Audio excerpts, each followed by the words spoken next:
Today, I'm going to explain what happens after you die.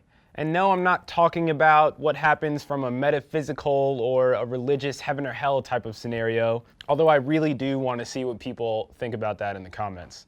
I'm going to talk about physically what happens to the body that you leave behind when your heart and your brain stop working. Spoiler alert, all your poo and your pee comes out. It's disgusting. Okay, so you've died somehow, and according to the CDC, it was probably heart disease, cancer, or an unintentional accident, which, what does that even mean? What's an intentional accident? It's not an accident, right? Because it can't be intentional. Congratulations, you just went from being one of the 7.7 billion people not walking fast enough on the sidewalk to being one of the 100 billion people who have lived and died on this planet. And while you're debating with St. Peter at the gate, trying to rationalize all the drugs you did while you were alive, and that one time that you peed in the baptismal font at church, your body is starting to rot.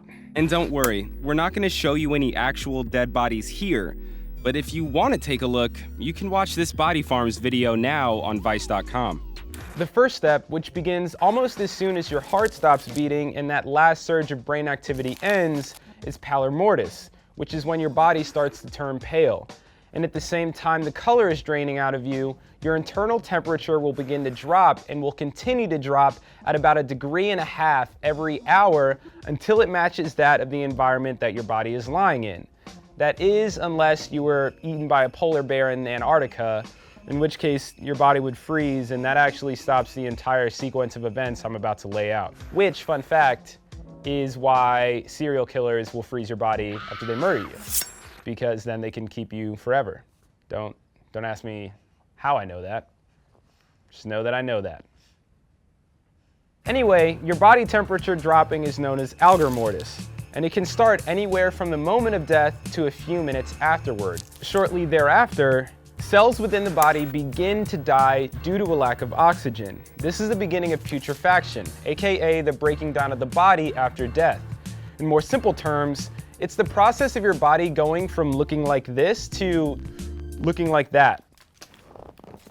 However, your skin cells are the real freaks, and they typically stay alive for a few days after the death of everything else. About 20 to 30 minutes after your soul has split, gravity starts to pull the blood in your veins down to the lowest points in your body. And all that blood inside your body will start to settle and pool against your skin at the lowest possible points. So let's say you had a heart attack and fell backwards in your chair. Your lifeless skin sac is splayed out on the floor, and all that blood inside of it is going to settle and pool on your back against the ground. This is called rigor mortis, and it actually helps forensic experts find out what position a person was in when they died, whether or not the body was moved, and roughly how long they've been dead. And this process of blood settling will also cause discoloration in your body. And it can range in any color from deep red to pink to bluish purple, depending on how much blood was in the body and how long it was lying in that same position. And while the process starts at about 20 minutes after your lifeless body hit the ground, these discolorations won't become visible for at least 2 hours. Somewhere between 2 and 6 hours after death, rigor mortis will set in. This is a calcium buildup in the muscles that causes them to tense, and it's one of the most recognizable signs of death. Your limbs, jaw, eyelids, neck, and internal organs will get all taut and stiff, and when they relax after about 2 days, you'll evacuate your bowels like the elevator scene in The Shining. And this happens because your literal dead ass was tensing up your asshole. It's disgusting.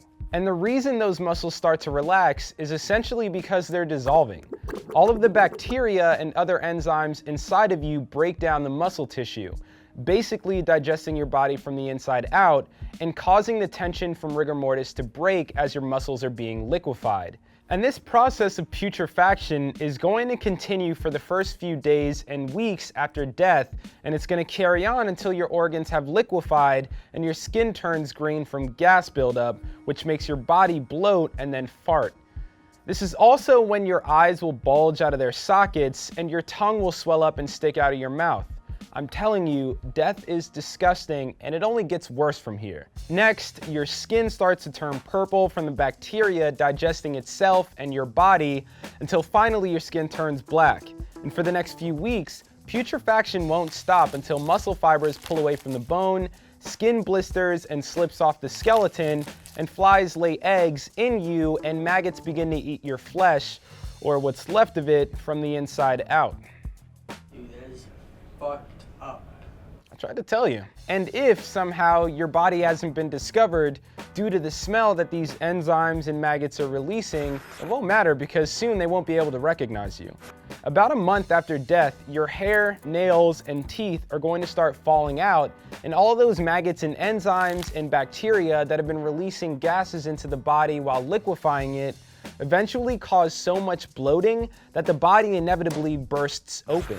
And then there is nothing but a skeleton left lying in an incredibly disgusting pool of what used to be that thing you called your body. And all of this takes about a month, depending on the situation. Bodies decompose slower in water and not at all if frozen.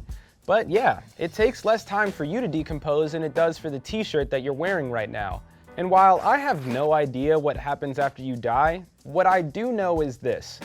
What matters most is what you did while you were alive.